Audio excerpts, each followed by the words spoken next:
ॐ श्री गणेशाय नमः। अथ श्री महामृत्युञ्जय कवचम् विनियोगः। ॐ अस्य श्री महामृत्युञ्जय कवचस्य श्री भैरव ऋषिः गायत्री छन्दः। श्री महामृत्युञ्जयो महारुद्रो देवता।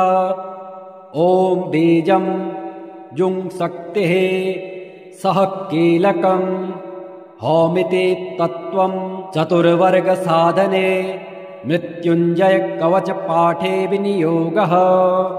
श्रीदेव्योवाच भगवन् सर्वधर्मज्ञ सृष्टिस्थिति लयात्मक मृत्युञ्जयस्य देवस्य कवचं मे प्रकाशय। श्री ईश्वर उवाच शृणु देवी प्रवक्ष्यामि कवचं सर्वसिद्धिदम् मार्कण्डेयोऽपि यद्धृत्वा चिरञ्जीवी व्यजायत। तथैव सर्वदिग्पाला अमरात्वमवाप्नुयुः कवचस्य ऋषिर्ब्रह्मा छन्दोनुष्टुप् मृत्युञ्जयः समुत्तिष्ठो देवता पार्वती पतेः देहारोग्यदलायुष्ट्वे विनियोगः प्रकीर्तितः। ॐ त्र्यम्बकं मे शिरः पातु ललाटं मे यजामहे सुगन्धिं पातु हृदयं जठरं पुष्टिवर्धन नाभिमुर्वारुकमिव पातु मां पार्वती पतेः वन्दनादुरुयुग्मं मे पातु वामाङ्गशासनः मृत्योर्जानुयुगं पातु दक्षयज्ञविनाशनः जङ्घायुग्मं च मुक्षीय पातु मां चन्द्रशेखरः मामृताञ्च पदवयं पातु सर्वेश्वरो हरः प्रसौ मे श्रीशिवः पातु नीलकण्ठश्च पार्श्वयोः ऊर्ध्वमेव सदा पातु सोमसूर्याग्निलोचनः अधः पातु सदा शम्भुः सर्वापद्विनिवारणः वारुण्यामर्धनारीशो वायव्यां पातु शङ्करः कपर्दे पातु कौबेर्या मेषान्यामीश्वरोऽवतु ईशानः सलिले पायद् घोरः पातु कानने अन्तरिक्षे वामदेवः पायात् तत्त्वपुरुषो भुवि श्रीकण्ठः शयने पातु भोजने नीललोहितः गमने त्र्यम्बकः पातु सर्वकार्येषु भूपतिः सर्वत्र सर्वदेहं मे सदा मृत्युञ्जयोऽवतु इति ते कथितं दिव्यं कवचं सर्वकामदम् सर्वरक्षाकरं सर्वग्रहपीडानिवारणं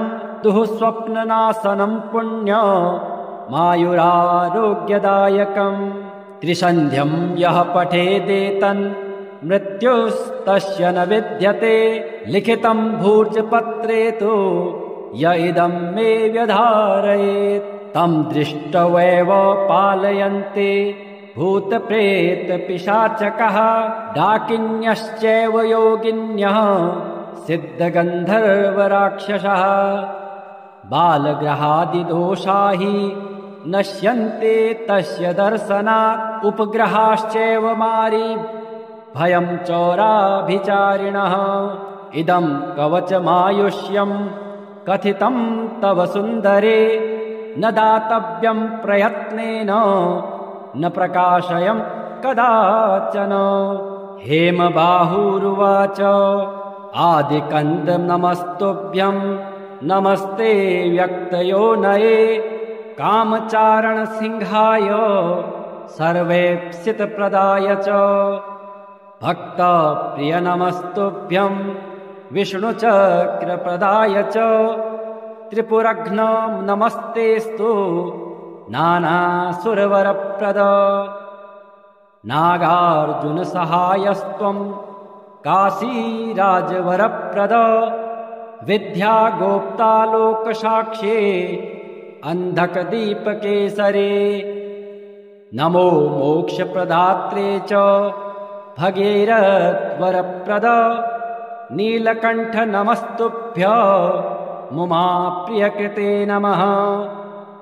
नमस्ते सच्चिदानन्द कुमार गुरुवे नमः। रामचन्द्र प्रतिष्ठात्रे पञ्चब्रह्म नमोऽस्तुते। क्षेत्रेश परमेशान ह्यपराध कुतो मया इदानीं करुणापङ्गः पूरयस्व मनोरथम्। ॐ महाकाल महाकाय महाकाल जगदपते महाकाल महायोगिन् महाकाल नमोऽस्तुते। महाकाल महादेव महाकाल महाप्रभो महाकाल महारुद्र महाकाल नमोऽस्तुते। महाकाल महाज्ञान महाकाल तमोपहन् महाकाल महाकाल महाकाल नमोऽस्तुते। भवाय च नमस्तुभ्यं सर्वाय च नमो नमः। रुद्राय च नमस्तुभ्यं पशूनां पतये नमः। उग्राय च नमस्तुभ्यं महादेवाय वै नमः। भीमाय च नमस्तुभ्यं ईशानाय नमो नमः। ईश्वराय नमस्तुभ्यं तत्पुरुषाय वै नमः। सद्योजात नमस्तुभ्यं शुक्लवर्ण नमो नमः। अधः कालाग्निरुद्राय रुद्ररूपाय वै नमः। स्त्यन्त्युत्पत्तिलयानां च हेतुरूपाय वै नमः। परमेश्वररूपस्त्वं नील एव नमोऽस्तुते। पवनाय नमस्तुभ्यं हुतासन् नमोऽस्तुते। सोमरूप नमस्तुभ्यं सूर्यरूप नमोऽस्तुते। यजमान नमस्तुभ्यं आकाशाय नमो नमः। सर्वरूप नमस्तुभ्यं विश्वरूप नमोऽस्तुते। ब्रह्मरूप नमस्तुभ्यं विष्णुरूप नमोऽस्तुते। रुद्ररूप नमस्तुभ्यं महाकाल नमोऽस्तुते। स्थावराय नमस्तुभ्यं जङ्गमाय नमो नमः। नमः स्थावरजङ्गमाभ्यां शाश्वताय नमो नमः। हुंकार नमस्तुभ्यं निष्कलाय नमो नमः। अनाद्यन्त महाकाल निर्गुणाय नमो नमः। प्रसीद मे नमो नित्यं मेघवर्ण नमोऽस्तुते। प्रसीद मे महेशान दिग्वासाय नमो नमः। ॐ ह्रीं मायास्वरूपाय सच्चिदानन्दतेजसे स्वाहा सम्पूर्णमन्त्राय सोऽहं हंसाय ते नमः। इति एवं देवदेवस्य महाकालस्य भैरवी कीर्तितं पूजनं सम्यक् साधकानां सुखावहम्। श्रीदेव्योवाच भगवन् सर्वधर्मज्ञ सृष्टिस्थितिलयात्मक मृत्युञ्जयस्य देवस्य कवचं मे प्रकाशय। श्री ईश्वर उवाच शृणु देवी प्रवक्ष्यामि कवचं सर्वसिद्धिदं। मार्कण्डेयोऽपि यद्धृत्वा चिरञ्जीवी व्यजायत। तथैव सर्वदिग्पाला अमरात्वमवाप्नुयुः। कवचस्य ऋषिर्ब्रह्मा छन्दोनुष्टुप् उदाहृतन्।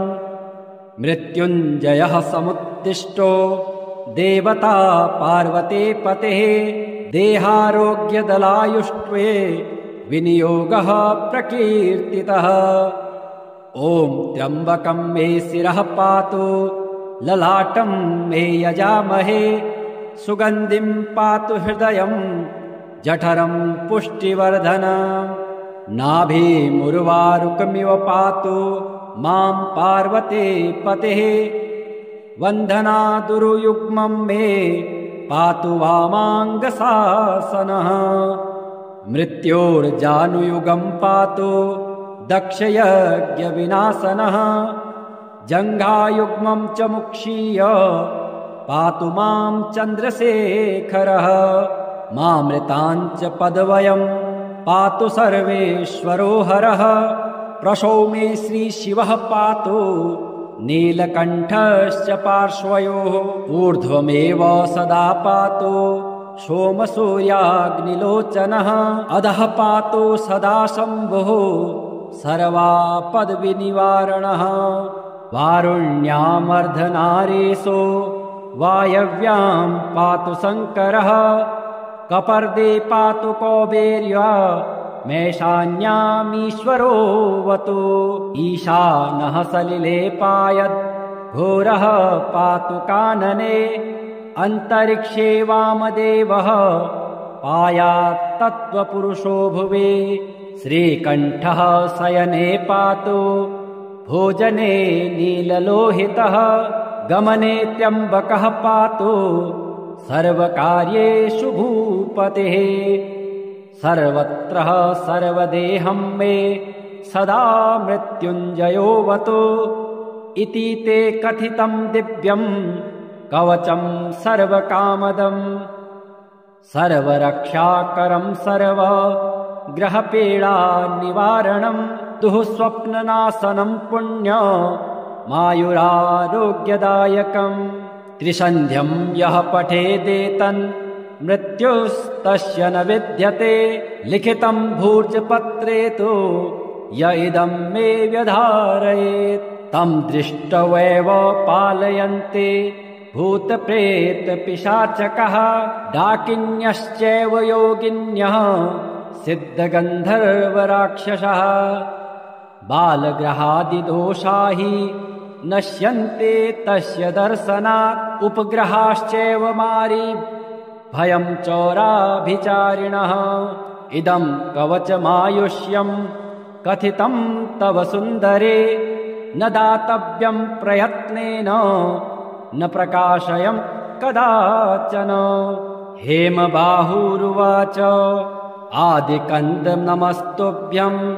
नमस्ते व्यक्तयोनये कामचारणसिंहाय सर्वेप्सितप्रदाय च भक्तप्रिय नमस्तुभ्यं विष्णुचक्रप्रदाय च त्रिपुरघ्न नमस्तेस्तु नानासुरवरप्रद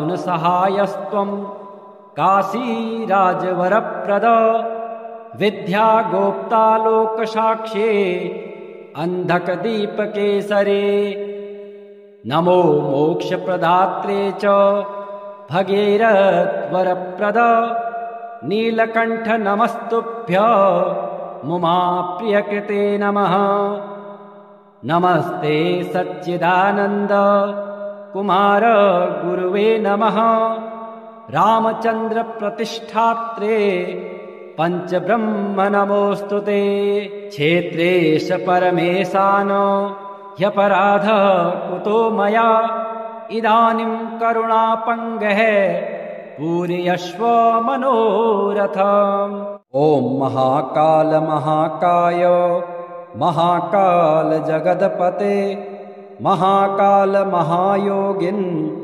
महाकाल नमोऽस्तु ते महाकाल महादेव महाकाल महाप्रभो महाकाल महारुद्र महाकाल नमोऽस्तु ते महाकाल महाज्ञान महाकाल तमोपहन् महाकाल महाकाल महाकाल नमोऽस्तु ते।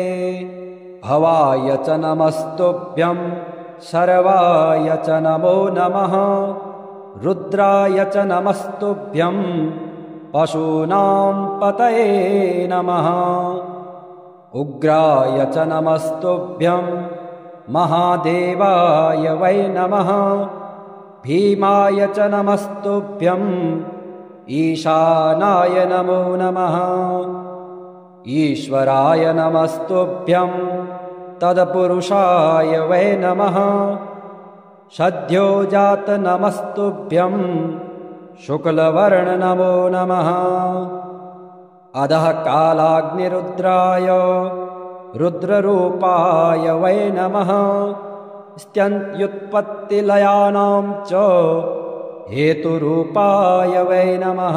परमेश्वररूपस्त्वं नील एव नमोऽस्तु ते।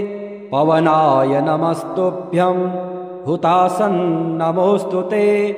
सोमरूप नमस्तुभ्यं सूर्यरूप नमोऽस्तु ते। यजमान नमस्तुभ्यं आकाशाय नमो नमः।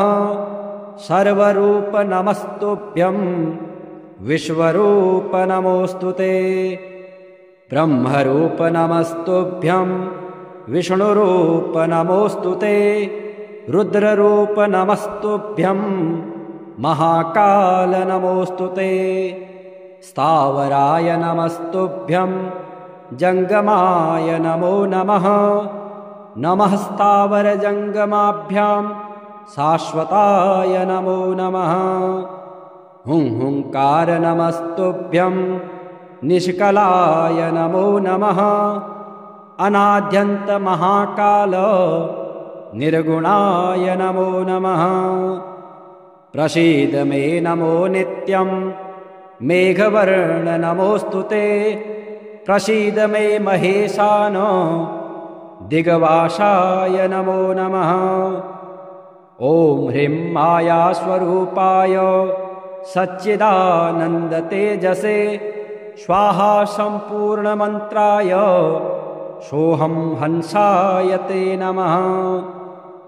इति एवं देवदेवस्य महाकालस्य भैरवी कीर्तितं पूजनं सम्यक् साधकानां सुखावहम्।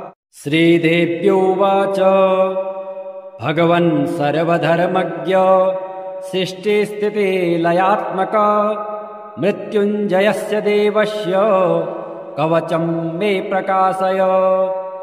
श्री ईश्वर उवाच शृणु देवी प्रवक्ष्यामि कवचं सर्वसिद्धिदं। मार्कण्डेयोऽपि यद्धृत्वा चिरञ्जीवी व्यजायत। तथैव सर्वदिग्पाला अमरात्वमवाप्नुयुः। कवचस्य ऋषिर्ब्रह्मा छन्दोनुष्टुप्-उदाहृतम्। मृत्युञ्जयः समुत्तिष्ठो देवता पार्वती पतेः।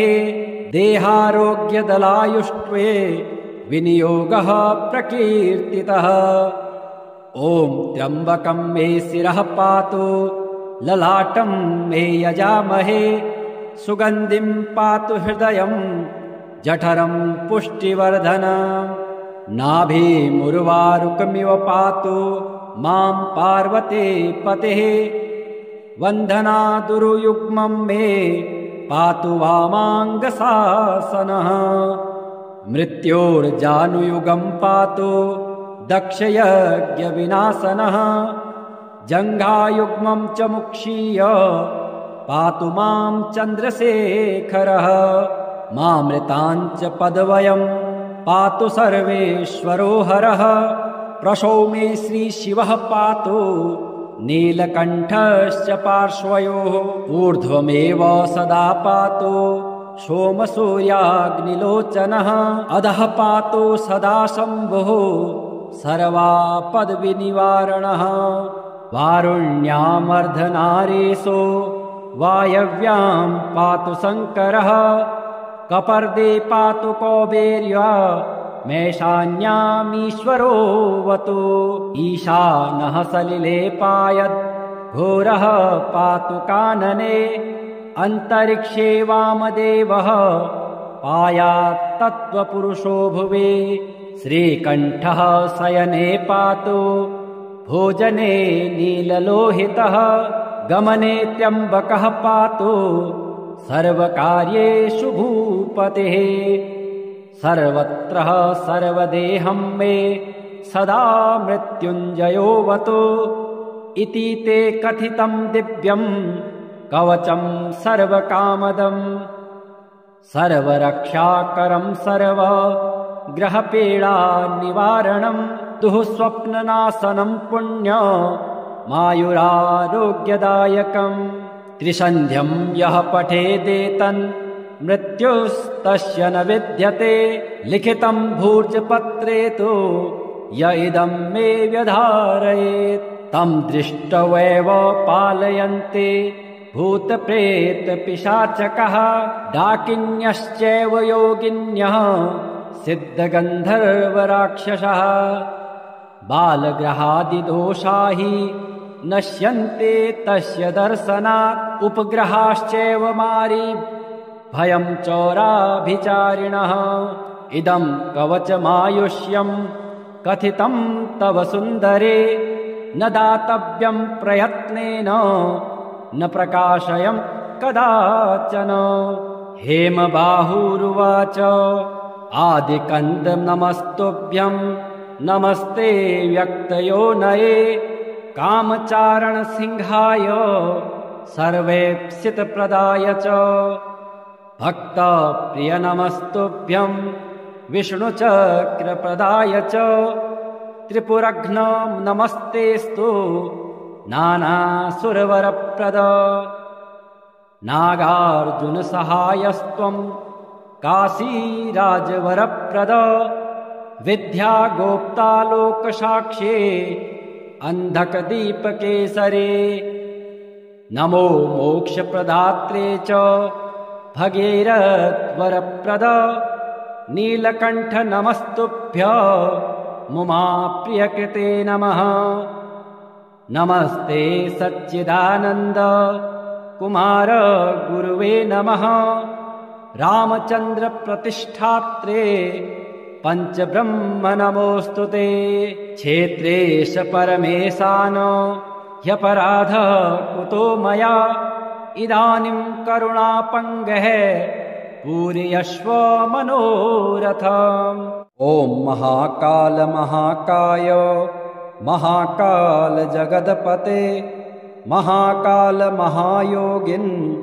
महाकाल नमोऽस्तुते महाकाल महादेव महाकाल महाप्रभो महाकाल महारुद्र महाकाल नमोऽस्तुते महाकाल महाज्ञान महाकाल तमोपहन् महाकाल महाकाल महाकाल नमोऽस्तुते भवाय च नमस्तुभ्यं सर्वाय च नमो नमः रुद्राय च नमस्तुभ्यं पशूनां पतये नमः उग्राय च नमस्तुभ्यं महादेवाय वै नमः भीमाय च नमस्तुभ्यं ईशानाय नमो नमः ईश्वराय नमस्तुभ्यं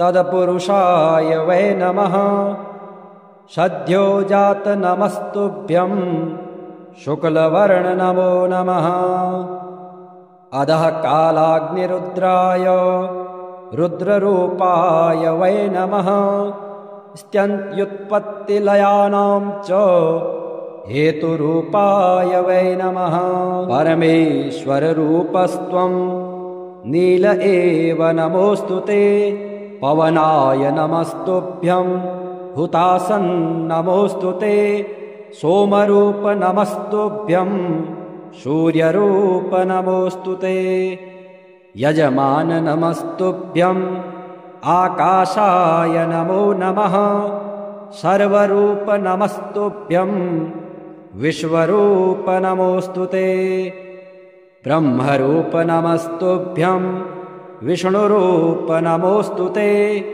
रुद्ररूप नमस्तुभ्यं महाकाल नमोऽस्तु ते स्थावराय नमस्तुभ्यं जङ्गमाय नमो नमः नमः स्थावरजङ्गमाभ्यां शाश्वताय नमो नमः हुंकार नमस्तुभ्यं निष्कलाय नमो नमः अनाद्यन्त महाकाल निर्गुणाय नमो नमः प्रसीद मे नमो नित्यं मेघवर्ण नमोऽस्तु ते प्रसीद मे महेशान दिग्वासाय नमो नमः ॐ ह्रीं मायास्वरूपाय सच्चिदानन्दतेजसे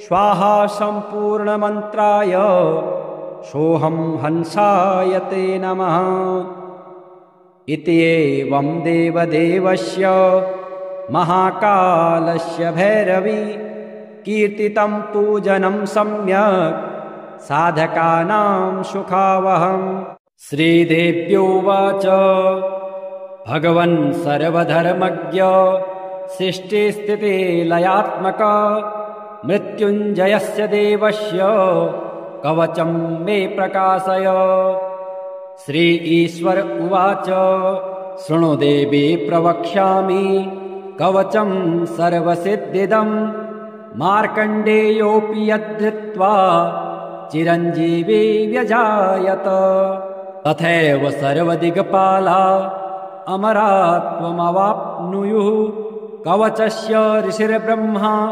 छन्दोनुष्टुप्बुदाहृतन् मृत्युञ्जयः समुत्तिष्ठो देवता पार्वती पतेः देहारोग्यदलायुष्ट्वे विनियोगः प्रकीर्तितः ॐ त्र्यम्बकं मे शिरः पातु ललाटं मे यजामहे सुगन्धिं पातु हृदयं जठरं पुष्टिवर्धनम् नाभिमुर्वारुकमिव पातु मां पार्वती पतेः वन्दनादुरुयुग्मं मे पातु वामाङ्गशासनः मृत्योर्जानुयुगं पातु दक्षयज्ञविनाशनः जङ्घायुग्मं च मुक्षीय पातु मां चन्द्रशेखरः मामृताञ्च पदवयं पातु सर्वेश्वरो हरः